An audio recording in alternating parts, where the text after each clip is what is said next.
Hi. Hello. నమస్తే అందరికి. Welcome to my channel. ఇప్పుడు మనం చెప్పుకోబోతున్న story 'my bad boy' episode 393. కొడుకు వాళ్ళ అమ్మా, నాన్న దగ్గర పడుకోవడం చూసి రుద్రబాబు నవ్వి అతడి అడుగులు వాళ్ళ రూమ్ వైపు కాకుండా బయటకి పడ్డాయి.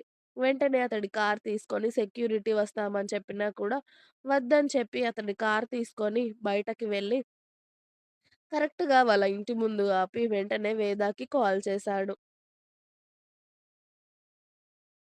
ఇటు కొడుకు లేడు. ఇటు వాళ్ళ బావ కూడా లేకపోవడంతో వేద బెడ్డంతా ఆక్రమించుకొని బోర్లా పడుకొని మరి నోరు తెరుచుకొని హాయిగా నిద్రపోతూ ఉంది. ఫోన్ రింగ్‌టోన్ డిస్టర్బ్ అవుతుంది నిద్రలో ఉన్న వేదకి. రుద్ర కాల్ చేసినా కూడా లిఫ్ట్ చేయదు. దీనికి నిద్రొక్కటుంటే సరిపోతుంది. మొగుడెక్కడ పోయాడు, కొడుకెక్కడ పడుకున్నాడో అవసరం లేదు. దొంగ మొహం దానికి అని కావాలని వేద లిఫ్ట్ చేసే వరకు ఫోన్ చేస్తూనే ఉంటాడు రుద్ర. 4 రింగుల తర్వాత అప్పుడు వేద ఫోన్ లిఫ్ట్ చేసి, "హలో బావ, కిందే ఉండి ఫోన్ చేస్తున్నావేంటి?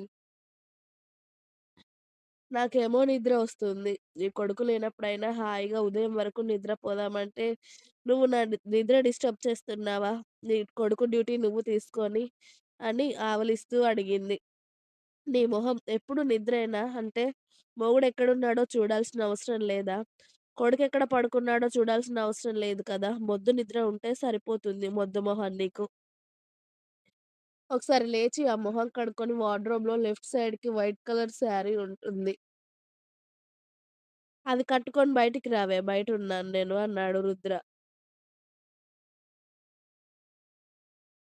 "నువ్వెందుకు మన రూమ్ ముందుండడం? అదేదో లోపలికి రావచ్చు కదా!"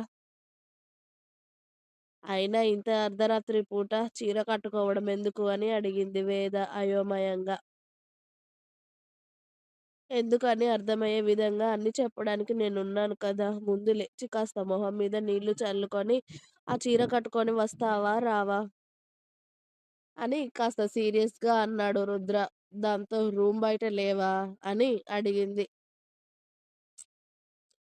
లేదు, కారులో ఉన్నాను మన ఇంటి ముందు అని చెప్పాడు. దాంతో అతడు చెప్పింది చేయకపోతే ఇప్పుడు కోపం వస్తుంది సార్ గారికి. అసలే తాగున్నాడు అని అతడి మాటల్లోని బేస్‌లోనే అర్థమై, నేను పడుకోవడం ఒక్కరికి కూడా ఇష్టం లేదు. నేనిలా హాయిగా రెస్ట్ తీసుకుంటే కొందరి కళ్ళు మండుతాయి. ఓర్వలేవు. ఏం జన్మో ఏంటో.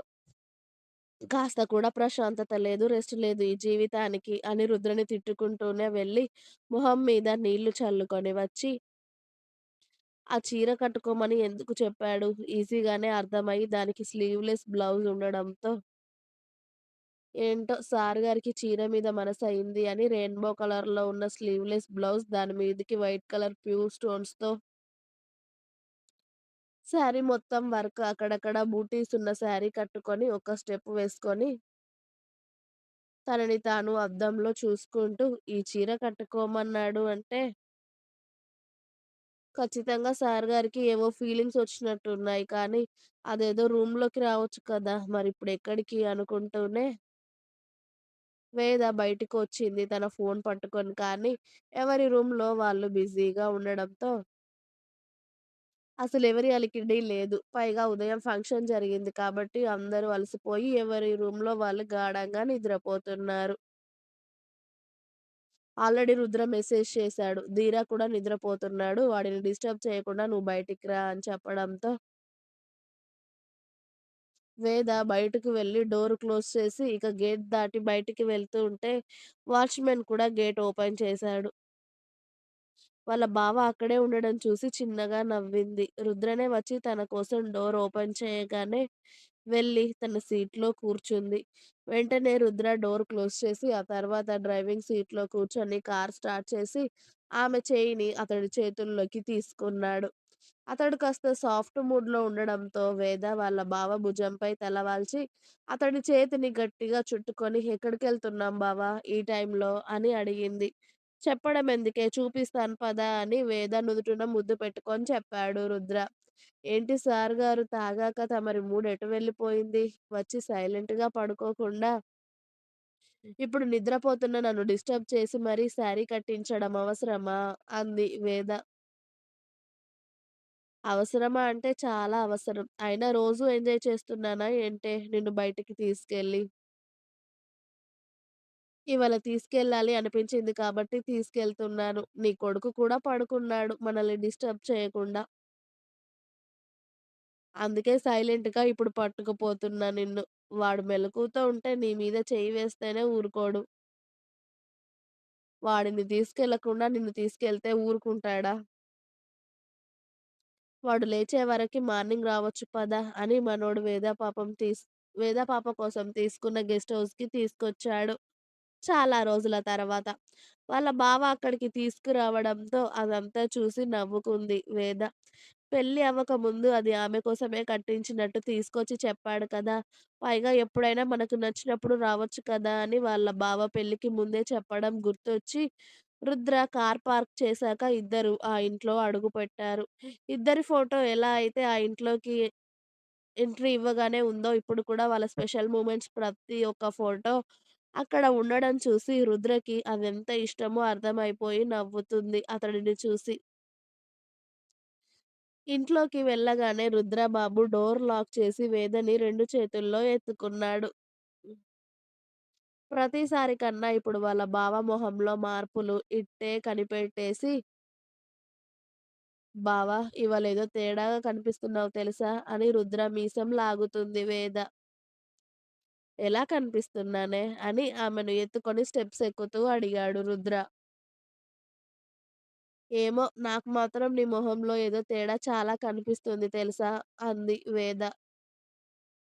"అలాగే అనుకోవే నీ మీద ఎక్కువగా ప్రేమ వచ్చేసి అలా కనిపిస్తుందనుకుంటా" అని ఆమె ముక్కును అతడి పంటితో కొరుకుతూ వాళ్ళ బెడ్‌రూమ్ ఓపెన్ చేశాడు. అది చూస్తేనే అర్థమైపోయింది వేదకి అది ఎప్పటికీ క్లీన్ చేస్తూ ఉంటారు అని.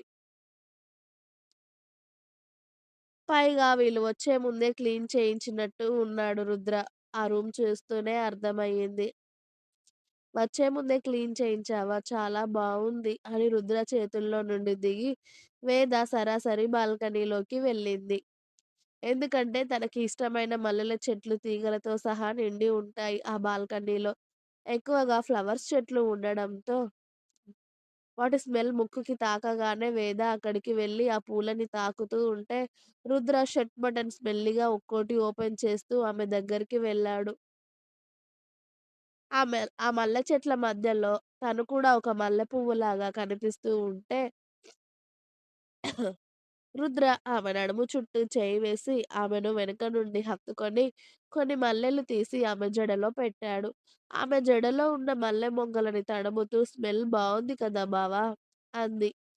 అది ఏమో కానీ నీ స్మెల్ చాలా బావుంది. మనం వచ్చింది అర్ధరాత్రి. ఇంకా టైం వేస్ట్ చేస్తావా? లోపలికి వెళ్దాం పదవే అని అతడి మీసాలతో ఆమె మెడ వంపున చెక్కిలి గింతలు పెడుతూ ఉంటే, ఇక్కడ బావుంది బావ అంది. బయట చల్లగాలి, అలాగే ఆ చీకట్లో మెరుస్తున్న నక్షత్రాలని చూస్తూ.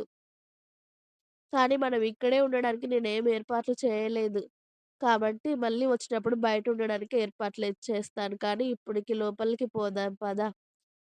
అసలే నిన్నిలా చూసి నాకు ఆగాలి అనిపించట్లేదు అని వేదని తీసుకొని లోపలికి వచ్చి బాల్కనీ డోర్ క్లోజ్ చేసి ఆమె కొంగు పట్టుకొని రుద్ర వెళ్లి బెడ్ మీద కూర్చొని ఆమె కొంగును పట్టుకొని గట్టిగా లాగాడు. వెల్ వేద వెళ్లి అతడి ఒడిలో పడితే ఆమెను పట్టుకొని మరదల్ని మీదికి తెచ్చుకొని రుద్ర బెడ్ మీద వాలాడు. "ఎంత తాగావు బావ? ఇవాళ నీలో చాలా వేరియేషన్స్ చూస్తున్నాను" అని అడిగింది వేద. "ఇంకా ఉంది. మీకు నా స్టోరీ నచ్చినట్టయితే ప్లీజ్ నా ఛానల్‌ని తప్పకుండా సబ్స్క్రైబ్ చేయండి."